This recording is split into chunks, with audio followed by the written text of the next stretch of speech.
The death penalty in New Jersey was officially abolished in 2007 with a bill passed in the New Jersey State Legislature by both the Assembly and Senate in Trenton and was subsequently signed into law by then Governor John Corzine.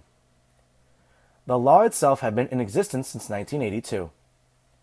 Originally, New Jersey utilized the electric chair as its methodology, but subsequently switched to lethal injection in the years thereafter. Something interesting to note was that no one was executed in the state during the entire time the law had been in effect. The last execution in New Jersey took place in January 1963. With the recent murder of Jersey City police officer Melvin Santiago, there has been an interest in revisiting capital punishment in the state of New Jersey. Leading the charge is Assemblyman Ronald Dancer from the 12th Legislative District, who in a recent interview said that Santiago was, quote, targeted for murder, and that in his conversations with many constituents recently, he is confident New Jersey residents would welcome a return of the death penalty to bring, quote, the full weight of justice in crimes such as this.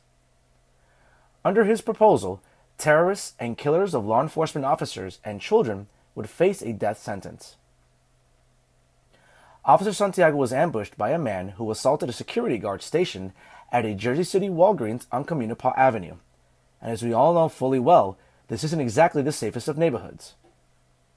During the incident, the assailant stole the guard's gun and then waited for the police to respond. He proceeded to shoot Officer Santiago in the head at close range as soon as he exited his police vehicle. The Assemblyman has gone on to say, quote, I believe that the time is now to reinstate the death penalty for these heinous, violent crimes when it comes to murdering law enforcement officers, when it comes to murdering a child, or a terrorist inflicting harm within our own borders. Now, does the Assemblyman have a point? That's for you to decide. We have seen these unnecessary murders taking place throughout New Jersey for many years, and oftentimes the perpetrators have been multiple offenders within our own criminal justice system. Many will make the case there is no place for people like this in our society. Engaging in terrorism or targeting a law enforcement officer, or even worse, a child, is all the criteria many need to advocate for capital punishment. Mahatma Gandhi once said, an eye for an eye only ends up making the whole world blind. But when it comes to these horrific crimes, many residents throughout New Jersey apparently have seen enough. This is what Assemblyman Dancer is relying on concerning the court of public opinion. There are also those who will make the claim that taking the life of one who takes a life isn't exactly justice. According to New Jersey State Police and the Uniform Crime Report data available online via www.njsp.org, for the first quarter of 2014, which is January to March, violent crime in New Jersey is actually down, which many advocates against capital punishment will argue doesn't justify the reintroduction of the practice.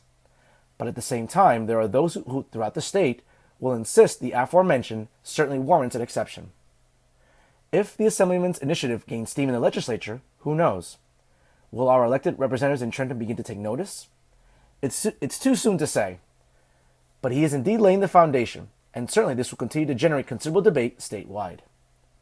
Will reintroducing capital punishment in the Garden State deter crime?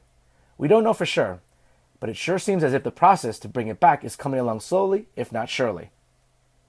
Will Assemblyman Dancer have support among his colleagues in Trenton? Time will tell. And that's today's Hot Topic.